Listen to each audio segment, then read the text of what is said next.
I remember telling my husband this pretty soon after I was an atheist. I was like, I keep on waiting for the moment where I miss God. I miss Jesus. I miss that relationship. And I was like, I haven't felt it yet.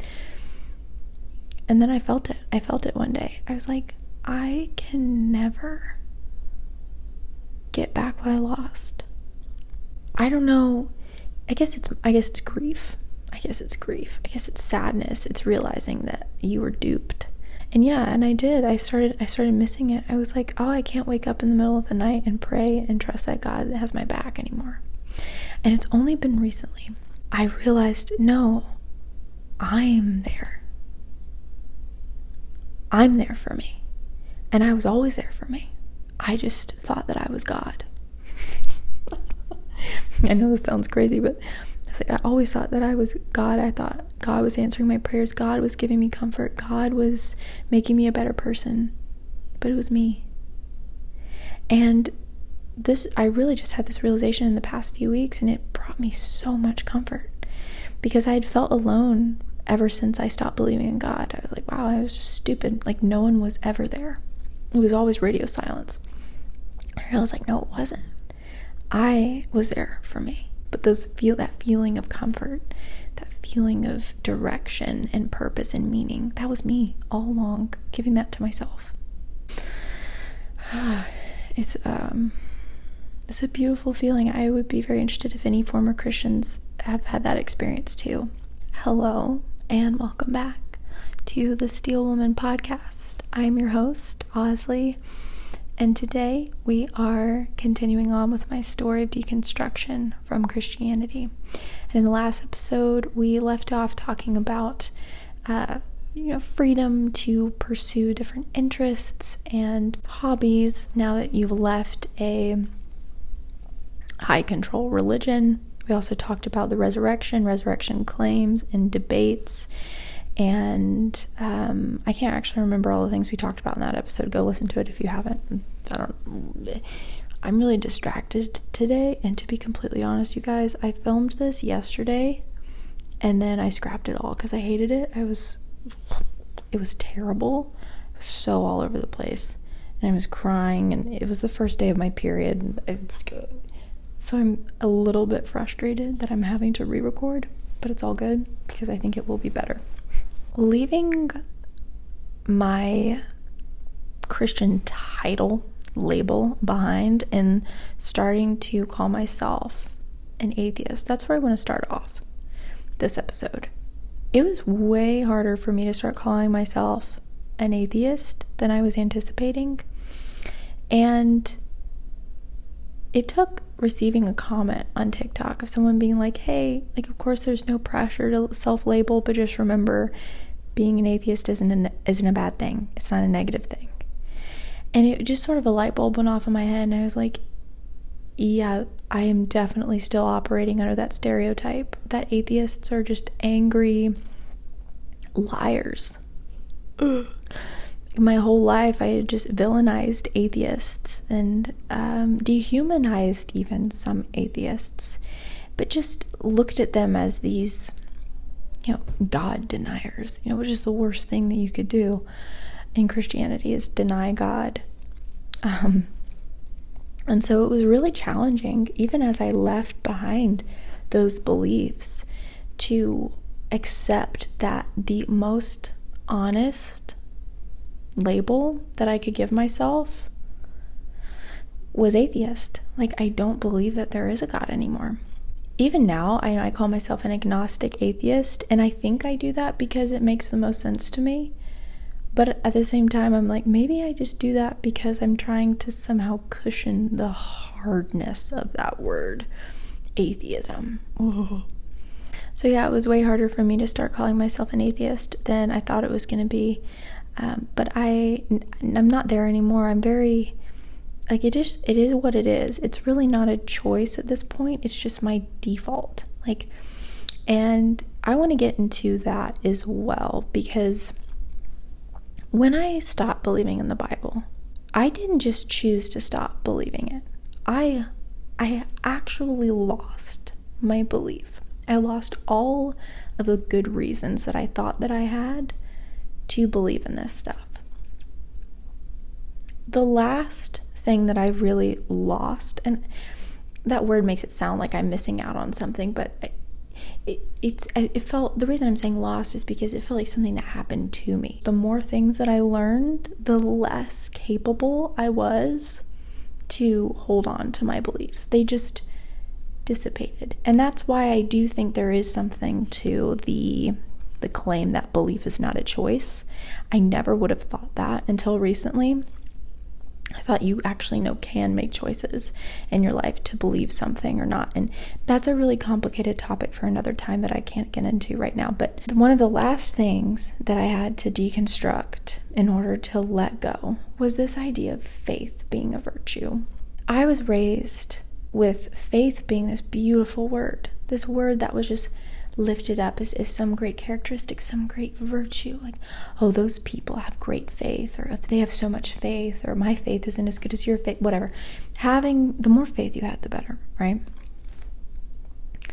And after learning about the Bible and how it was written and the lack of sufficient evidence for the supernatural claims and all of those things, and really just all my good reasons floating away from me, all I was left with was this idea that faith was going to keep me as a Christian. If I was going to be a Christian, it was only going to be because of faith.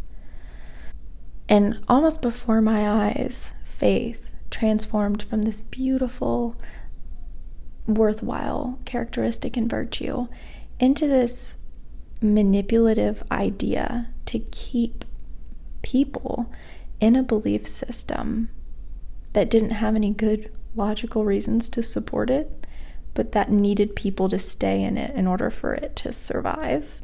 And so just enforced this idea of accept it and you're a good person. Accept it without proof and you're a really, really good person. It just started looking like this big manipulation technique. And I realized I could have faith in anything. Faith is not a reliable path to truth. Right? And so let me look up the definition of faith right now, because I know some people think that faith and belief are the same thing. Oxford Dictionary says the first definition is complete trust or confidence in someone or something, and the second one is strong belief in God or in the doctrines of a religion based on spiritual apprehension rather than proof.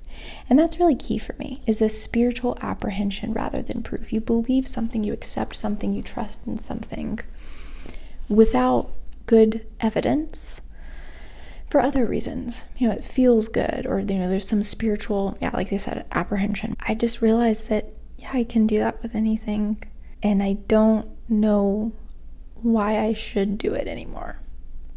Why should I have faith in something?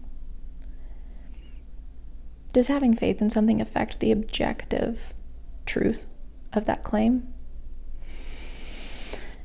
And that was the final straw. I was like, I'm not a Christian. I don't believe this stuff, and I'm not going to choose to have blind faith in it anymore, because I don't see that is wise. I don't see that is useful or productive. I don't see it. I'm not going to sit here and condemn all forms of faith, because I don't think all forms of faith are as harmful. Where I got to was, if I'm going to have faith in something, I might be better off having faith in something that isn't morally reprehensible. And I couldn't get over the horrible things I was reading in the Bible. I couldn't get over the horrible things that are done and have been done in the name of the Bible, in the name of this God. It's like, if I'm going to have blind faith in something, I need to make sure that it's actually beneficial to the people around me and not directly harming the people around me. And I can't turn a blind eye to the harm anymore. I can't just say like, oh, well, what would Jesus do? Because this is actually really interesting, but the more that I learn about Jesus, the more I'm like, oh my God, there's so many different versions of Jesus. Like, what would Jesus do? Actually, there's the Matthew version, the Mark version, the Luke version, the John version, the Paul version. There's a version that we're fed in in Southern Baptist communities. There is the Revelation version. The historical Jesus didn't write anything down, unfortunately, so we don't really know what he said for sure. We just can guess.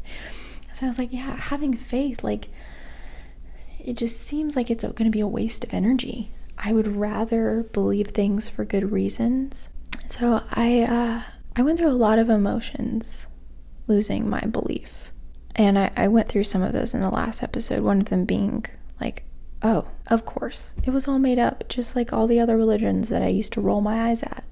Like, this was just another one. Then there was this feeling of being lost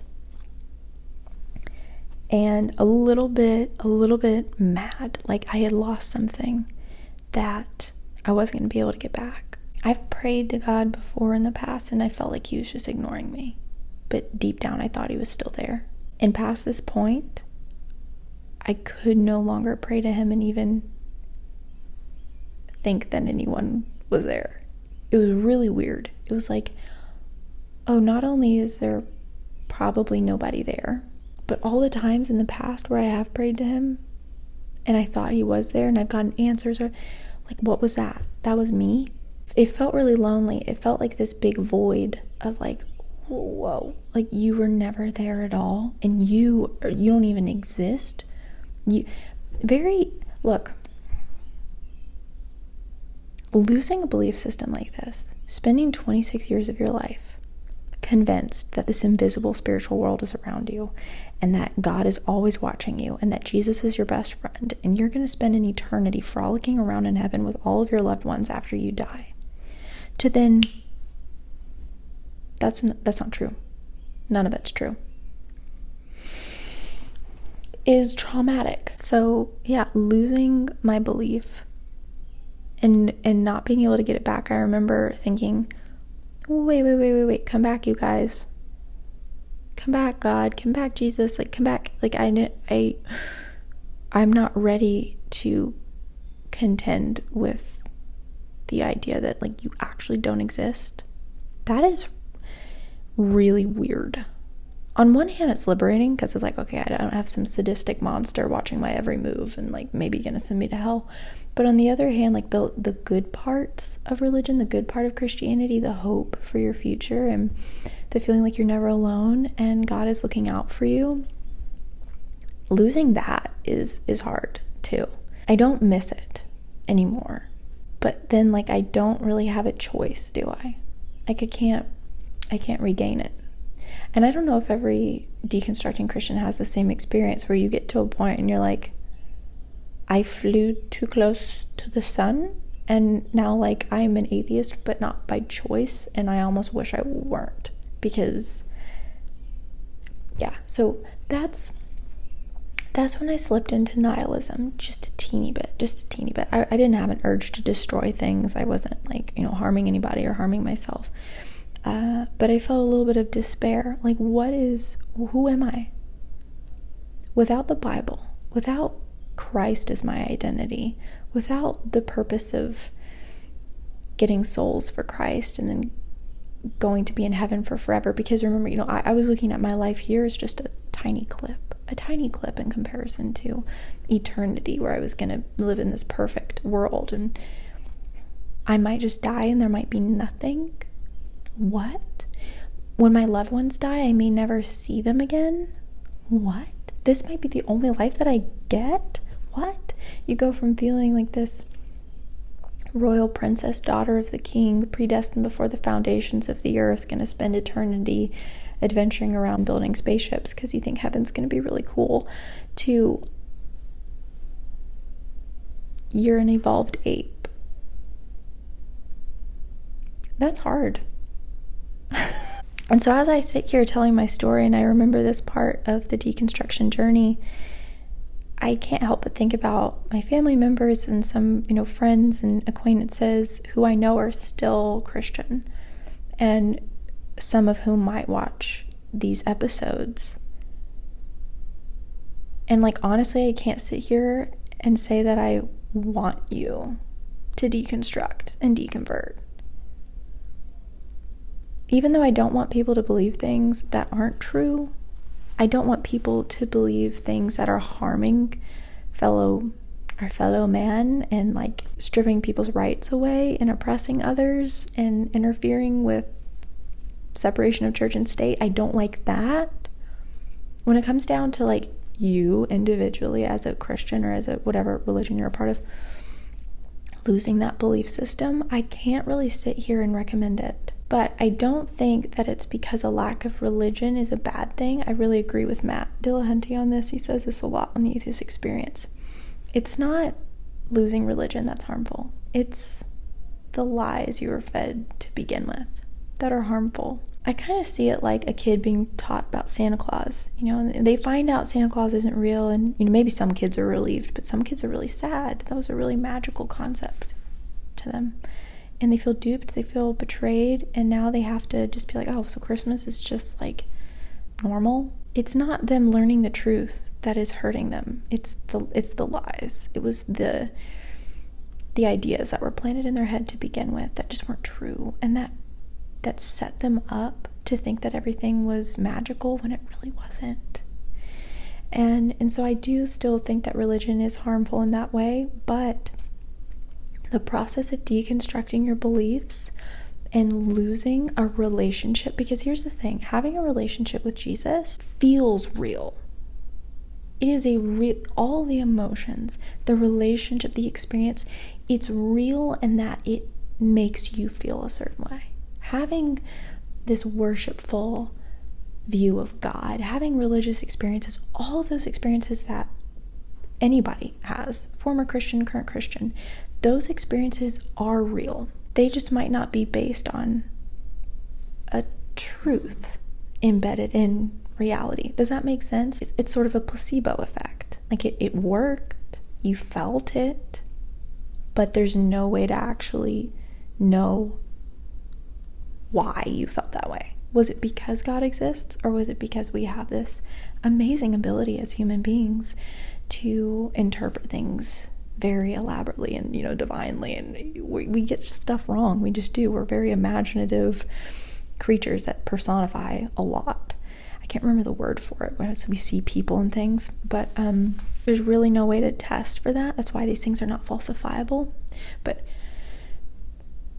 all of the things that I felt as a Christian were real, meaning I experienced them. All the things you feel as a Christian are real. You do experience them.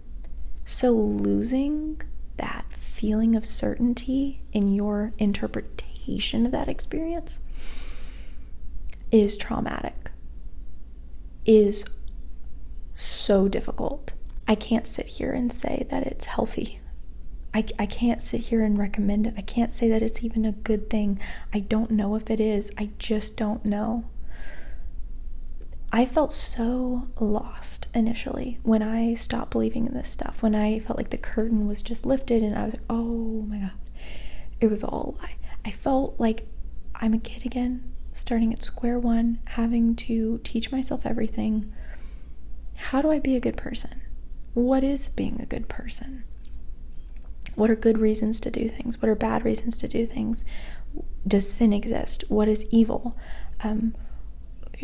What is the meaning of all of this? What is my purpose? Is there one ultimate meaning? Do we have free will? Does objective morality exist or subjective morality exist? Oh my God, I can't imagine if I had kids on top of this, having to figure out what to teach them as I'm learning and as I'm having to admit to them that everything I taught them was wrong.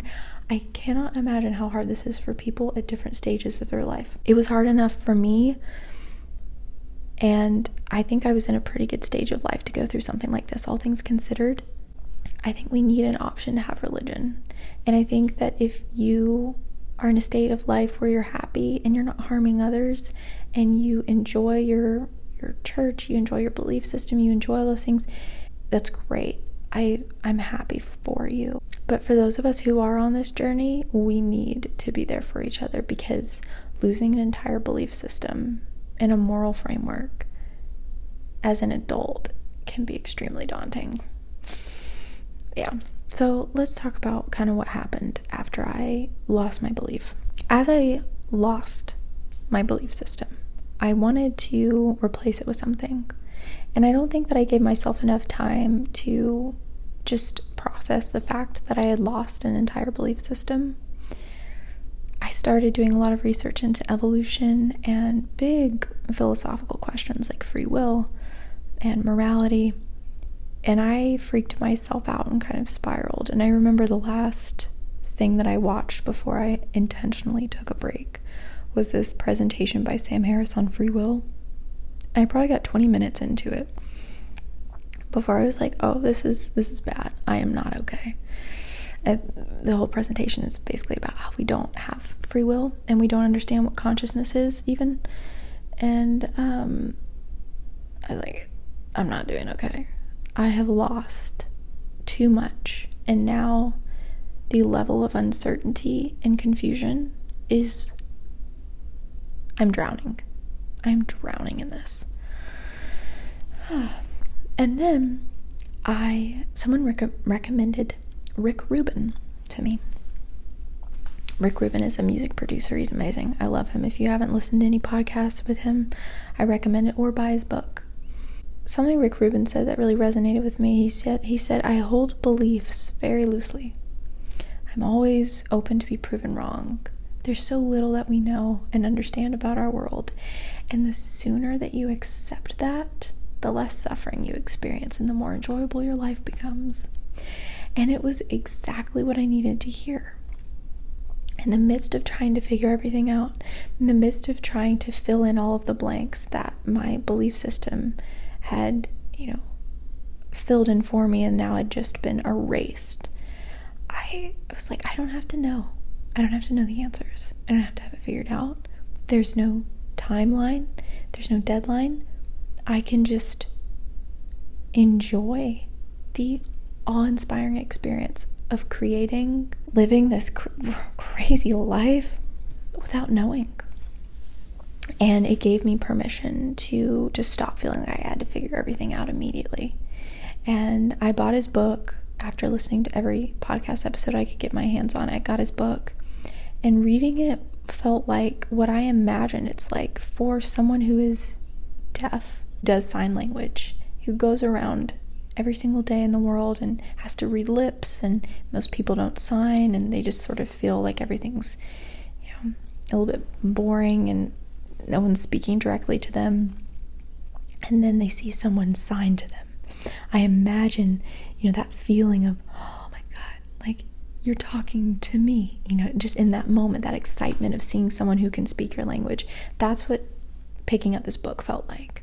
It felt like so personal, so exactly what I needed to hear at this time in the season of my deconstruction. Yeah, it's been one of the most healing things that I have done for myself during this deconstruction process is read Rick Rubin's book. I highly recommend it to anybody, but I also would just say, like, everyone's different, and what brings you peace during this process might be completely different from me. But what brought me peace was reading Rick Rubin's book and listening to music and enjoying awe-inspiring, peaceful moments without needing to explain them or understand them or rationalize them, without having to attach a religion onto them. Just accepting and being mindful and present. There's so much that we don't know, that we don't understand yet, and I hope that we get more answers. And Christianity had me convinced that I needed to understand certain key things about the world in order to not go to a very, very bad place after I died. And letting go of that desperation and that urgency to have things figured out has been really difficult for me since leaving, because the stakes have always been so high in the past, like just having anxiety and like almost panic attacks over thinking about, well, what if I die tomorrow and my soul isn't actually saved? As a Christian, I experienced this a lot, especially before I was saved, and I've talked about that. Letting go of that sense of urgency has been difficult, but so worth it. And I have to keep reminding myself, like, there's no big consequence for not understanding everything. Like, you're safe. You're okay. You're good. You're a good person. You can rest. You don't need all the answers. Just having to parent myself and having to teach myself new things, that goes so against my fundamentalist Christian upbringing. So against. So in this stage of my deconstruction journey, I started working on those things, like really unpacking my religious trauma, really unpacking the things that I had been taught that had influenced me so much and made me who I am today. I do want to make a note here. I feel like I've talked a lot about the fear and the anxiety that religion inflicted upon me in my life. I think I run anxious as a person. That's fair. I would never claim that every single Christian in every single denomination has the same level of fear and anxiety that I did being a part of that belief system. I think for some people it brings them an immense amount of peace. And it might be that we were raised on very different theology. It might be because they're just not a very anxious person. It might be they focus on different aspects of the Bible than I did, like, I don't know. I think everyone has a different journey because we're all different. I don't think that religion harms everyone in the same way. Yeah, I don't think everyone has the same experience in religion. I don't think everyone focuses on the same aspects of religion, of the theology. I think people are taught different things. I think people get peace from different things. And also, I felt fearful, but I also felt peaceful. And I think there's this weird, no matter how peaceful I felt about my own salvation, no matter how excited I was to go spend an eternity in heaven, which I did, and for a majority of my Christian life, I felt peace, like I was going to heaven. A majority, I would say 80%, 20% I was scared, but 80% I was really certain, and it gave me a lot of peace. Even being certain about my own salvation did not get rid of that fear of other people who I love going to hell or being annihilated. So losing this belief system was way harder than I was anticipating, because I was expecting, and even looking back, I'm like, I should have been happier to stop believing in stuff like hell. I should have been happier to realize that there's no sadistic monster judging me or maybe gonna send people I love to hell. But it was way harder to let go of than I thought it was gonna be. And I think that just goes to show how religion is really confusing, because on one hand there's a lot of fear, but then on the other hand there's a lot of peace. And it's this weird, I don't really understand it. After listening to Rick Rubin, I just felt so inspired to start making videos about this. I was thinking a lot about meaning, and what is the meaning of life? What's the meaning of suffering? Why did I have to go through all this religious trauma? Why couldn't I be raised in a family that taught critical thinking and didn't, indoctrinate me? Why? And I was like, I don't know if there is any one meaning, but I do know that I have the power to decide what I want my life to mean, and that's all that matters to me. And I wanted to turn my pain and hurt from deconstructing and leaving religion and being a part of religion altogether into something good, and I felt like I could help people. And I remember calling my husband one day. I was on the way home from hanging out with religious people, actually. I don't know why it happened this way, but I was like, I'm ready to start sharing my story. And I'm scared, though. And he was very, very supportive, but I remember just being really scared of people getting pissed at me for talking about this, for losing followers or losing sponsorship opportunities. It's what if I get canceled? What if people don't like me because I'm problematic? Maybe I should just keep all this stuff quiet. And I was like, that's a stupid reason to stay quiet. Well, and actually, I don't know if it is a stupid reason. And maybe I shouldn't talk about this at all, but it got to a point where I went back and forth in my head for weeks. And it just would not leave me alone. And I felt so called to create. And, Rick Rubin's book was really inspiring me. I was like, I have so much creative energy in this specific area. And I was like, and I really feel like I can help people, because I have felt so alone. And I know that there's other people like me out there. I need to find them. And I told my husband, I was like, I'm so scared. I don't know if it's going to be worth it. But what would make it worth it if just one person told me, you say exactly what I'm thinking and going through. Thank you for putting what I'm going through into words. Thank you for validating me. And the amount of comments that I've gotten like that already, it's like my job is done. Like I've already achieved my goal, which was just to make one person feel validated and like they weren't alone and that they had permission to question. And so I do want to thank you for that. I want to thank you for making this worth it, because it hasn't been easy. It hasn't been easy to share this really vulnerable part of myself and know that my people in my life are going to be able to watch this and judge me and talk about me behind my back and, dissect every little thing that I say and potentially use it against me to manipulate me. It is such a vulnerable thing to talk about how you feel. And, maybe people unfollow me, or maybe I won't get sponsorship opportunities, and like, this is my job. Like, there's so much at risk when you put yourself out there to talk about things like religion. And I just want to say thank you for making it worth it, because knowing that I have helped you just feel less alone, that is all I wanted. That's all I wanted. And I plan to keep making these videos because I think I can do more and reach more people. And hopefully, I want to help people find purpose outside of religion, a happy life outside of religion, to show that you can be free and you don't have to be a victim of religion and religious trauma for the rest of your life. And it's okay to hurt, it's okay to be angry, but we can also be free from this and end the cycle with us and raise our kids in the next generation in a way that isn't going to harm them.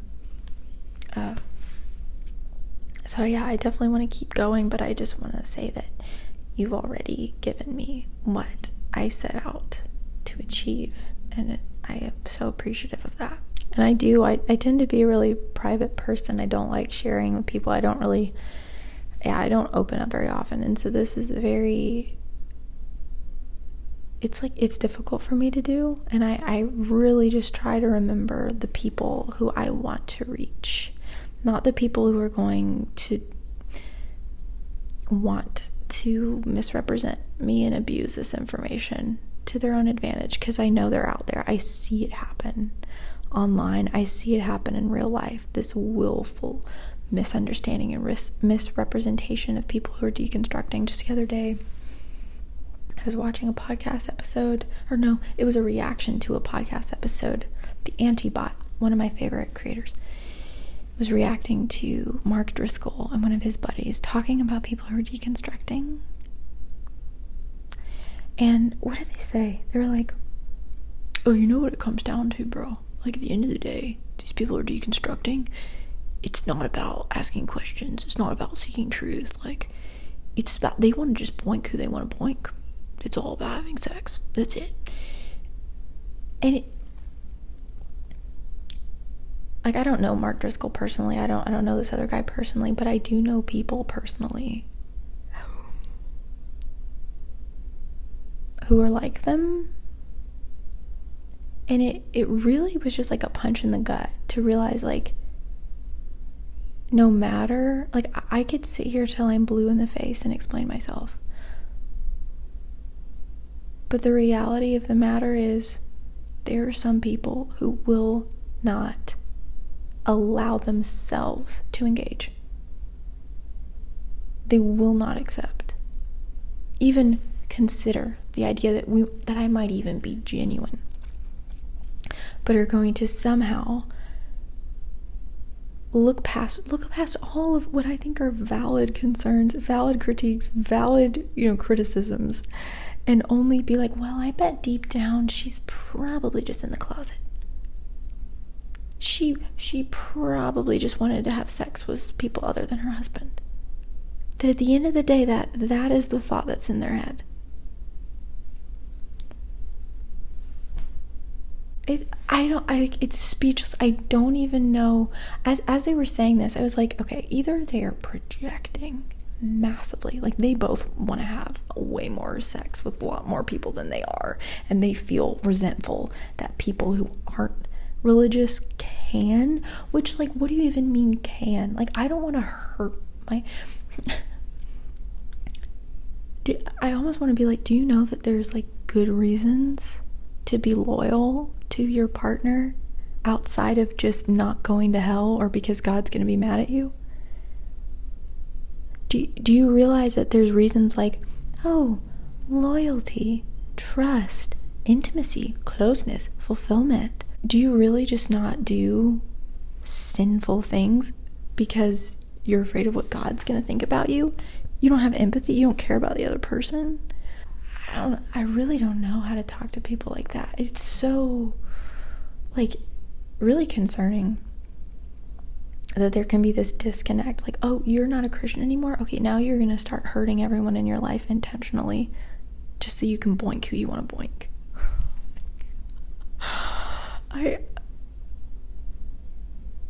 I think it's just willfully misunderstanding and maybe intense projecting. Like, they just want to be having a lot of sex. I really don't know what it is. And if you have any insights, please share with me. One thing I was thinking about, as I was accepting, I am an atheist, I don't believe in the Bible anymore, now I have to figure out kind of what my moral framework is. My therapist asked me in session, she was like, so where are you with morality now? Like, what's your guide, blah, blah, blah. And I was like, here's how I see it. When little kids are taught to do good things because Santa will give them good presents if they do good things, and he will give them coals if they do bad things, and that's the only reason that little kids are given to do good. When they find out that Santa isn't real, they're not going to have any good reasons to do good things because Santa isn't real. It doesn't matter. That's why you should teach a kid that there's other reasons to do good things, which there are. There are lots of good reasons to be kind. It's not just to avoid hell and make God happy. All of the reasons that I had before, to be loyal to my husband, to tell the truth, to not steal, not kill, all of these things that we, pretty much in general in society have agreed upon. I have good reasons for those, and they were not only just so God's not mad and so I don't go to hell. It's I have empathy. I don't want to hurt somebody that I love. I don't want to get sent to prison. I don't want that to be done to me. I want to live in a society where we live fairly and we respect each other's property and life. Like, there's so many good reasons to be a good person. The two reasons I don't have anymore don't change the other reasons that are very much real, embedded in reality, that will affect me if I act on them. It's so confusing to me when people say things like, well, if I weren't a Christian, or if I didn't believe in the Bible, I would just be going around killing everybody. It's like, okay, thank you for letting me know that I should not trust you and that you do not care about me as a person at all. So yeah, even though, I sit here and maybe you can tell, but I'm feeling a little bit demoralized today. I could sit here and talk till I'm blue in the face about my reasons and like, no, I actually don't want to have more sex. That's not why I deconstructed. I love my husband. I want to remain in a relationship with my husband. I actually love my husband more now that I'm not a Christian. I could sit here and say that till I'm blue in the face, but the people who already have an assumption about me and my character won't hear it. And so it's like, what percentage of people out there are in that same headspace? Like, this is a very well-known pastor, Mark Driscoll. Like, saying these things, demonizing and belittling and just an entire group of people who are deconstructing. It's so disgusting. All right, I think I'm going to wrap it up there. I think I was kind of all over the place today, and probably because I filmed this yesterday, and so I was kind of clouded mind. And I think that's about it. I didn't have, I felt like this was all over the place, but I hope that I've said something that has been of use to you, and I just want to let you know how much I appreciate you. I love you. Please take care of yourself, and I'll talk to you next Thursday/Friday. Bye-bye.